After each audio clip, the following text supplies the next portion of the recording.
2 ಕೋಟಿ ವೆಚ್ಚದ ಬಿದಲೂರು ಗ್ರಾಮ ಪಂಚಾಯಿತಿ ನೂತನ ಕಟ್ಟಡ ಲೋಕಾರ್ಪಣೆ. ಸಾರ್ವಜನಿಕರಿಗೆ ಉತ್ತಮ ಸೇವೆ ಒದಗಿಸಿ ಜಿಲ್ಲಾ ಉಸ್ತುವಾರಿ ಸಚಿವ ಕೆಎಚ್ ಮುನಿಯಪ್ಪ. ಪಂಚಾಯಿತಿಗಳು ಹೈಟೆಕ್ ಕಟ್ಟಡ ಹೊಂದುವುದರೊಂದಿಗೆ ತ್ವರಿತವಾಗಿ ಸಾರ್ವಜನಿಕರಿಗೆ ಉತ್ತಮ ಸೇವೆ ಒದಗಿಸುವಂತಾಗಬೇಕು ಎಂದು ಜಿಲ್ಲಾ ಉಸ್ತುವಾರಿ ಸಚಿವ ಕೆಎಚ್ ಮುನಿಯಪ್ಪ ತಿಳಿಸಿದರು. ದೇವನಹಳ್ಳಿ ತಾಲೂಕಿನ ಕಸಾಬಾ ಹೋಬಳಿಯ ಬಿದಲೂರು ಗ್ರಾಮ ಪಂಚಾಯಿತಿಯ ನೂತನ ಕಟ್ಟಡ ಲೋಕಾರ್ಪಣೆ ಮಾಡಿ ಮಾತನಾಡಿದರು. ತಾಲೂಕಿನಲ್ಲಿ ಗ್ರಾಮ ಪಂಚಾಯಿತಿ ಮೊದಲನೇ ಸ್ಥಾನಕ್ಕೆ ತಲುಪಬೇಕು. ಅದೇ ರೀತಿ ಬಡವರನ್ನ ಗುರುತಿಸಿ ಅವರಿಗೆ ನಿವೇಶನ, ಒಳಚರಂಡಿ ಸೇರಿದಂತೆ ಮೂಲಭೂತ ಸೌಕರ್ಯಗಳನ್ನು ಒದಗಿಸಿಕೊಡುವ ಕೆಲಸ ಮಾಡಬೇಕು ಎಂದರು. ಈ ಸಂದರ್ಭದಲ್ಲಿ ಬಾಮುಲ್ ನಿರ್ದೇಶಕ ಎಸ್ಪಿ ಮುನಿರಾಜು, ಬಯಪ ಅಧ್ಯಕ್ಷ ಶಾಂತಕುಮಾರ್, ಸದಸ್ಯ ಪ್ರಸನ್ನಕುಮಾರ್, ಬ್ಲಾಕ್ ಕಾಂಗ್ರೆಸ್ ಅಧ್ಯಕ್ಷ ಕೆಸಿ ಮಂಜುನಾಥ್, ಗ್ಯಾರಂಟಿ ಯೋಜನೆಗಳ ಅನುಷ್ಠಾನ ಸಮಿತಿ ಜಿಲ್ಲಾಧ್ಯಕ್ಷ ಬಿ ರಾಜಣ್ಣ, ತಾಲೂಕು ಅಧ್ಯಕ್ಷ ಸಿ ಜಗನ್ನಾಥ್, ಬಿದಲೂರು ಗ್ರಾಮ ಪಂಚಾಯಿತಿ ಅಧ್ಯಕ್ಷ ಪ್ರಕಾಶ್, ಇಒ ಶ್ರೀನಾಥ್ ಗೌಡ, ಪಿಡಿಒ ಸಿದ್ದರಾಜು, ಬಿದಲೂರು ಗ್ರಾಮಸ್ಥರು ಮತ್ತಿತರರು ಇದ್ದರು. ವರದಿ ಮಂಜುನಾಥ್, ಡಿಎಂ, ದೇವನಹಳ್ಳಿ. ಕ್ಷಣ ಕ್ಷಣದ ಸುದ್ದಿಗಾಗಿ ವೀಕ್ಷಿಸಿ ರಾಷ್ಟ್ರಧ್ವನಿ ನ್ಯೂಸ್ ಕನ್ನಡ.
ಅವರು ಮತ್ತು ತಾರತಮ್ಯ ಮಾಡಿದ್ದಾರೆ ಮತ್ತು ಇಡೀ ಭಾರತ ದೇಶದಲ್ಲಿ ಮನ್ರೇಗಾ ಯೋಜನೆ ಯಶಸ್ವಿಯಾಗಿ ನಡೆಸಿದ್ದೀವಿ.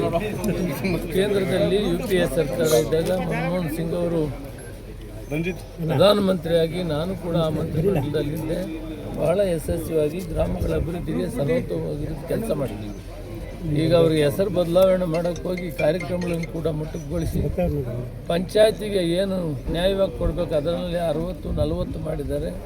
ಅದು ಗ್ರಾಮಗಳ ಆಯ್ಕೆ ಪ್ರಜಾಪ್ರಭುತ್ವ ಕಗ್ಗೊಲೆಯಾಗಿದೆ. ಪ್ರಜಾಪ್ರಭುತ್ವದಲ್ಲಿ ಗಾಂಧೀಜಿಯವರ ಚಿಂತನೆ ಏನಿತ್ತು, ಗ್ರಾಮಗಳು ಸ್ವರಾಜ್ಯ ಆಗಬೇಕು, ಅವ್ರಿಗೆ ಸ್ವತಂತ್ರ ಇರಬೇಕು, ಅವರ ಅಭಿವೃದ್ಧಿಯನ್ನು ಅವರೇ ಮಾಡಿಕೊಳ್ಬೇಕು, ಅವ್ರಿಗೆ ಸ್ವತಂತ್ರ ಇರಬೇಕು ಅಂತ ಈ ತೀರ್ಮಾನ. ಅದಕ್ಕೆ ತದ್ವಿರುದ್ಧವಾಗಿ ಭಾರತ ಸರ್ಕಾರ ಅವರು ತೀರ್ಮಾನ ಮಾಡೋದಾದರೆ ಇನ್ನು ಪ್ರಜಾಪ್ರಭುತ್ವ ಪಂಚಾಯಿತಿಯಲ್ಲಿದೆ, ಪಂಚಾಯಿತಿ ಆಯ್ಕೆ ಯಾಕೆ ಆಗಬೇಕಾಗಿದೆ? ಇದಕ್ಕೆ ನಾವು ನಿರಂತರ ಹೋರಾಟ ಮಾಡ್ತೀವಿ. ಇದನ್ನು ನಾವು ಬದಲಾವಣೆ ಮಾಡಲೇಬೇಕು. ಮತ್ತೆ ವಾಪಸ್ ಮಹಾತ್ಮ ಗಾಂಧಿ ಹೆಸರಿಡೋ ತನಕ ಕಾಂಗ್ರೆಸ್ ಪಕ್ಷ ನಾವು ಹೋರಾಟ